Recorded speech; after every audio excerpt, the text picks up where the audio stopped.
7 दिन में दो मौत ने पूरे सिस्टम को हिला दिया है और दागदार भी कर दिया है। आरोपों की बौछार ऐसी हुई कि पुलिस महकमे के बॉस तक नहीं बच पाए। हम बात करेंगे डबल मौत मिस्ट्री के किरदारों की, राजदारों की।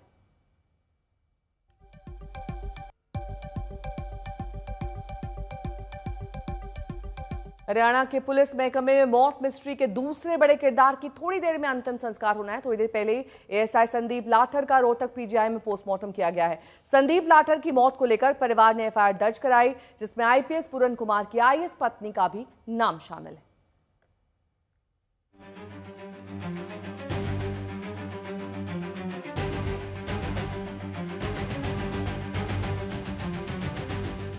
हरियाणा में दो पुलिस वाले की सुसाइड से हड़कंप है। 7 दिन में दो पुलिस वालों ने खुद को गोली मारी। 7 अक्टूबर को आईपीएस पूरन कुमार ने अपने ही गनमैन के रिवॉल्वर से खुद पर फायर किया और इसके ठीक 7 दिन बाद उनके केस में ही आरोपी एएसआई ने वीडियो बनाकर गोली मार ली। दोनों खुदकुशी में कनेक्शन है, दोनों के तार एक दूसरे से जुड़े हैं। आखिर ये पूरा मौत बनाम मौत की ये मिस्ट्री क्या है? इनमें ना सिर्फ दो मौत है, बल्कि दो सुसाइड नोट भी है, दो एफआईआर भी है, लेकिन इसके कई किरदार हैं। पहले किरदार तो खुद आईपीएस पूरन कुमार है, जो हरियाणा के दूसरे नंबर के पुलिस अधिकारी थे, लेकिन उन्होंने जाति के आधार पर भेदभाव और प्रताड़ना का आरोप लगाकर गोली मार ली। दूसरे किरदार खुद ही जान देने वाले एएसआई संदीप लाठर है। उन्होंने आईपीएस पूरन के आरोपों पर हमला बोलकर खुदकुशी की। किरदारों की लिस्ट में दोनों के अलावा कई नाम हैं। मसलन आईपीएस पूरन कुमार की आईएएस पत्नी अमनीत कौर, आईपीएस पूरन के गनमैन सुशील कुमार, छुट्टी पर भेजे गए शत्रुजीत कपूर, रोहतक के हटाए गए एसपी नरेंद्र बिजारनिया और अमेरिका में बैठे गैंगस्टर राव इंद्रजीत। आईपीएस पूरन दलित समुदाय से आते हैं। उनकी पत्नी आईएएस अधिकारी हैं। उनकी गैर मौजूदगी में उन्होंने जान दे दी।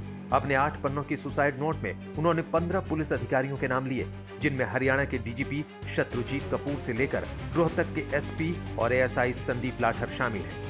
इन सभी पर जातिग्रस्त मानसिकता से भेदभाव और प्रताड़ित करने का आरोप लगाया। दूसरे किरदार खुदकुशी करने वाले एक और पुलिस वाले एएसआई संदीप लाठर हैं, जिन्होंने 14 अक्टूबर को पहले 6.5 मिनट का वीडियो बनाया, 4 पन्नों का सुसाइड नोट लिखा और आईपीएस पूरन की तरह ही खुद को गोली मार ली। इनकी भ्रष्टाचार की जड़ें बहुत गहरी हैं। जो दरखास्त इनके खिलाफ कंप्लेंट हुई थी, उसी भ्रष्टाचार से डर के इसने सुसाइड कराया है। एक केवल भाई तू बदनाम होगा और परिवार की राजनीति में भी नुकसान पड़ेगा, सारी चीज़ों में नुकसान पड़ेगा। इसने अपने परिवार को सबको बचाने के लिए सुसाइड की है। इसकी घरवाली को भी डर है कहीं इसकी भी भ्रष्टाचार का भंडा ना फूट जाए। आयोग में बैठ के ने इनके घरवाले ने, इसके फादर ने, सब ने भ्रष्टाचार किया। इनकी भी जांच होनी चाहिए संपत्ति की। भाई इनको लाइसेंस नहीं मिल रहा, ये भ्रष्टाचार करेंगे। और एक जाति के नाम पर नहीं, सच्चाई सामने आनी चाहिए। इसने भ्रष्टाचार कराया था, परेशान कराया है सबको। हैरानी तो यह है कि एएसआई संदीप की खुदकुशी भी सीधे आईपीएस पूरन कुमार से जुड़ा है। पूरन कुमार की तरह संदीप के पास से भी सुसाइड नोट मिले। 4 पन्नों के नोट में संदीप ने पूरन पर आरोपों की बौछार कर दी, उन्हें भ्रष्ट बताया, उनके गैंगस्टर से लिंक जोड़े, 50 करोड़ की डील की बात की। एक भ्रष्ट पुलिस अफसर है जिसने सदर थाना मर्डर में इसने पैसे लिए। इसने राव इंद्रजीत को निकालने के लिए 50 करोड़ की डील कर रखी थी। जहाँ पे एक ईमानदार पुलिस अफसर जो इसके सामने अड़ा वो नरेंद्र बिजानिया था। मैं कति सच्चाई कह रहा हूँ, जो पैसे टीएचसी वहाँ से सोनारिया टीएचसी ने इसको ले आके दिए हैं सुशील को, वो पैसे इसके पास पहुँचे हैं।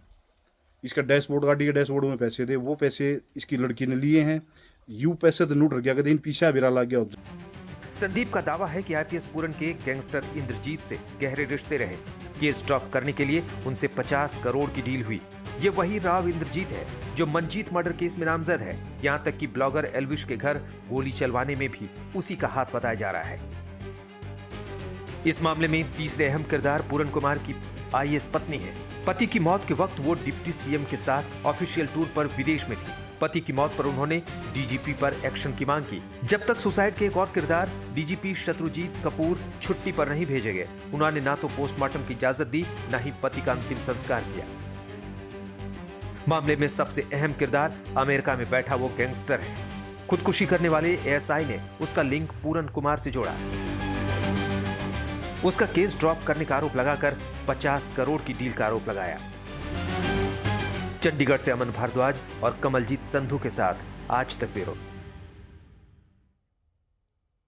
अमन मेरे सहयोगी जुड़ गए हैं इस वक्त तमाम जानकारी के साथ। असीम बस्सी और अनमोल बाली भी जुड़ गए हैं हमारे साथ। सबसे पहले असीम, आपका रुख करते हुए, ये जो एएसआई ने खुदकुशी की है उसका पोस्टमार्टम हुआ है, पोस्टमार्टम रिपोर्ट क्या आ गई है या आनी बाकी है और उससे क्या डिटेल सामने आ सकते हैं?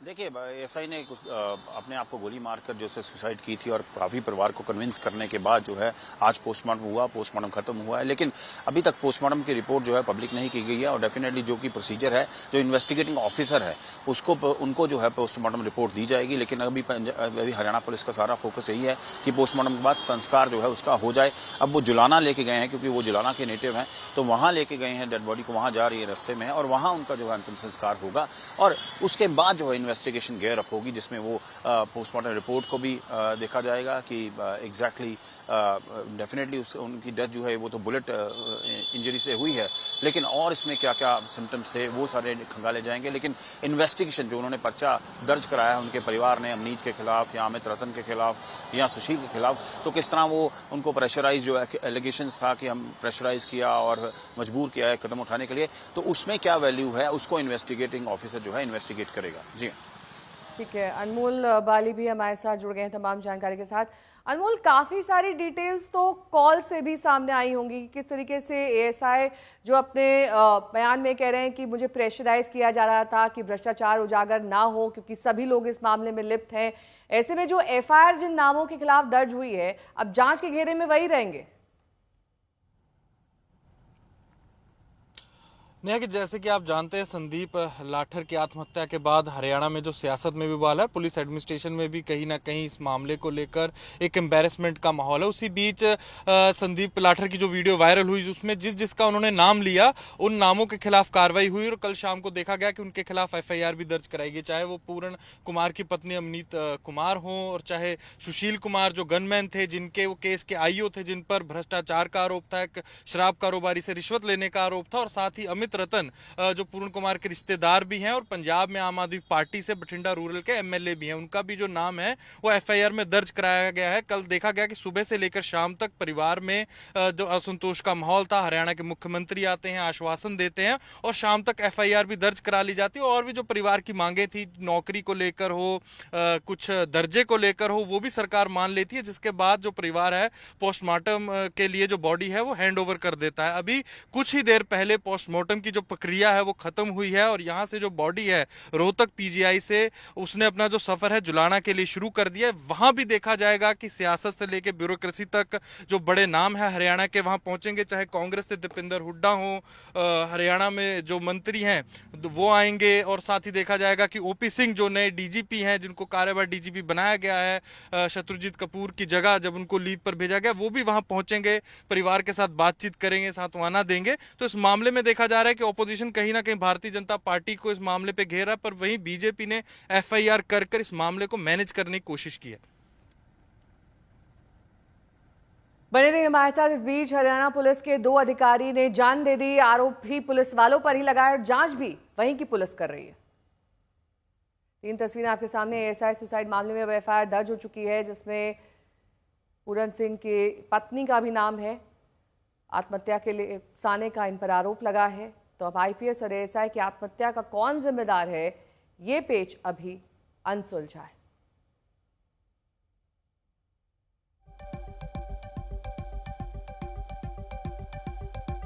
सीएम साहब ने आश्वासन दिया कि भाई हम कार्रवाई कराएं, दोषियों के प्रति कार्रवाई करें, तो अभी में दोषी पाएंगे हम उसके प्रति कार्रवाई। शिकायत दी है आप लोगों ने? नहीं, शिकायत तो जो वीडियो क्लिप है वही शिकायत है, जो सुसाइड नोट है, जो वीडियो 6 मिनट की है वही हमारा शिकायत है। असीम बस्सी मेरे सहयोगी जुड़े हुए हैं। असीम, साजिश वाले एंगल के मामले में पुलिस अभी तक कहां पहुंची है, जांच कहां तक आगे बढ़ी है? नहीं, डेफिनेटली, क्योंकि अगर एडीजीपी वाई पूरन कुमार के सुसाइड की बात करें तो ऑलरेडी चंडीगढ़ पुलिस ने जो एसआईटी बनाई वो रोहतक जा चुकी थी। रोहतक में उन्होंने कई जगह पे जो है पूछताछ भी की होगी, कई एंगल्स को देखा, लेकिन जहां तक संदीप लाठर की सुसाइड का मामला है, मुझे लगता है कि अभी जो इन्वेस्टिगेशन है वो स्नेल स्पेस पे है, वो बहुत बड़ा ब्रेक थ्रू उनको नहीं मिला है, क्योंकि जो एक्विजिशन उन्होंने लगाया, अमनीत कौर पे लगाया, जो उनके ब्रदर हैं अमित रतन, उनके ऊपर लगाया, सुशील के ऊपर लगाया, तो मुझे लगता है अब जैसे इन्वेस्टिगेशन शुरू होगा जो क्रिमेशन के बाद अच्छे से, तो उसमें वो देखेंगे कि अगर इनके ऊपर एक्विजिशन है तो उनका एग्जैक्ट रोल क्या था, किस तरह उन्होंने, अगर उनको परेशान करते तो किस तरह करते थे। जो आपने बात बोली, सीडीआर भी देखी जाएगी, कॉल डिटेल रिकॉर्ड भी देखी जाएगी, क्योंकि इस केस थोड़ा इंटरलिंक्ड ये केस इसलिए है क्योंकि ये जो संदीप थे वो उस टीम का हिस्सा थे जिन्होंने सुशील कुमार को अरेस्ट किया था। तो उसके बाद क्या गतिविधि हुई उस पर चंडीगढ़ पुलिस भी नजर रखेगी और हरियाणा पुलिस भी रखेगी कि किन सर्कमस्टांसेस में इनके ऊपर प्रेशर बना, या परिवार की तरफ से बना, या किसी और की तरफ से बना, या ब्यूरोक्रेसी में कुछ ऐसा था तो उसमें उन्होंने सुसाइड किया। सो अभी इन्वेस्टिगेशन जो है किक ऑफ होगा, मुझे लगता है इसमें पेस आएगा क्रिमेशन के बाद। अनमोल बाली भी मेरे सहयोगी बने हुए हैं। आईपीएस पूरन कुमार का अंतिम संस्कार कब तक किया जाएगा, इसे रोकने की क्या वजह बता रहा है परिवार?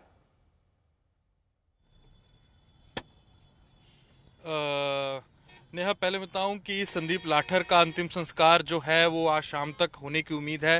पहले देखा गया, रोकने का कारण ये बताया गया कि परिवार कह रहा था कि उनकी न्याय की मांग थी, वो एफआईआर की मांग कर रहे थे कि एफआईआर दर्ज कराई जाए उन लोगों के खिलाफ जिन जिन का नाम उन्होंने अपने सुसाइड वीडियो में लिया है।